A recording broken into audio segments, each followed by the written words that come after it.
1 मार्च 2025 पासून SEBI mutual fund इंडस्ट्रीसाठी नवीन 3 नियम आणत आहेत। नियम पहिला, म्युच्युअल फंडच्या इन्व्हेस्टमेंटसाठी आता 10 व्यक्तींचे नाव नॉमिनी म्हणून देऊ शकता। सध्या 3 नॉमिनीचे नाव देण्याची तरतूद आहे, परंतु 1 मार्च नंतर तुम्ही 10 नॉमिनी ऍड करू शकता।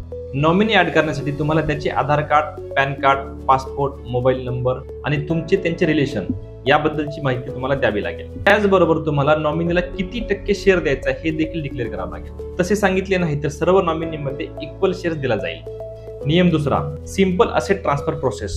याचा अर्थ इन्व्हेस्टरच्या मृत्यूनंतर फंड हाऊस डेथ सर्टिफिकेट आणि नॉमिनीचे केवायसी याच गोष्टी फक्त मागेल। याशिवाय इतर कोणतेही कागदपत्र क्लेमसाठी लागणार नाही।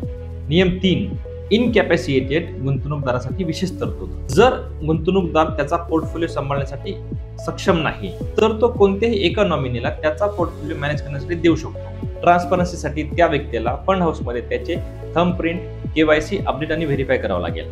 तसेच एका साक्षीदारामार्फत याचे कन्फर्मेशन देखील घ्यावे लागेल। यानंतर जी रक्कम विड्रॉल होईल ती फक्त गुंतवणूकदाराच्या रजिस्टर्ड बँकेतच जमा होईल। हा व्हिडिओ जर कामाचा वाटत असेल तर याला लाईक करा, शेअर करा आणि कमेंट करा।